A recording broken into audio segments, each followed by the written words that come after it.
Okay. Okay. But ఇక్కడ ఏంటంటే నాకు జాయిన్ అయిన విత్ ఇన్ 1 మంత్‌లోనే front end, back end database ఇట్లా కనెక్ట్ చేసి ప్రాజెక్ట్ ఎలా చేయాలో చేపిచ్చారు. హ్మ్. బట్ ఇదనేది ఔట్ సైడ్ ప్రతి ఇన్‌స్టిట్యూట్‌లో మిస్సింగ్ అది. ఓకే. అట్లా. ఓకే. అంటే వీళ్ళే దగ్గరుండి ఆ! చెప్తారండి? దగ్గరుండి నార్మల్‌గా నేను ఇక్కడ జనరల్‌గా జాయిన్ అయిన వాళ్ళందరూ 6 మంత్స్ అట్లా కోచింగ్ ఉంటది. హ్మ్. బట్ నేను 1 మంత్‌లోనే ఇంత గెయిన్ చేయగలిగాను నేను. ఓకే. ఇంకా 6 మంత్స్ కంప్లీట్ 6 చేస్తే ఏ మంత్స్ కంప్లీట్ లెవెల్‌కి చేస్తే ఇంకా ఏ లెవెల్ ఉంటుండను.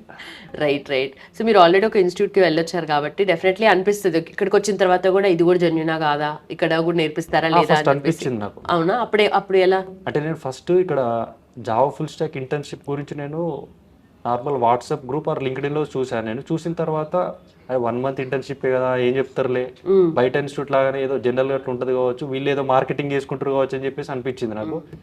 బట్ నార్మల్‌గా హాస్టల్‌లో ఉత్తగా ఉండడం దానికంటే వెళ్ళింది బెస్ట్ కదా అని చెప్పేసి వచ్చాను. వచ్చిన ఓకే. తర్వాత వాళ్ళు ఆ ఇంటర్న్‌షిప్‌కి హైరింగ్ ప్రాసెస్ ఎట్లా అంటే ఫస్ట్ వాళ్ళు టెస్ట్ కండక్ట్ చేశారు. హ్మ్. Aptitude and coding test.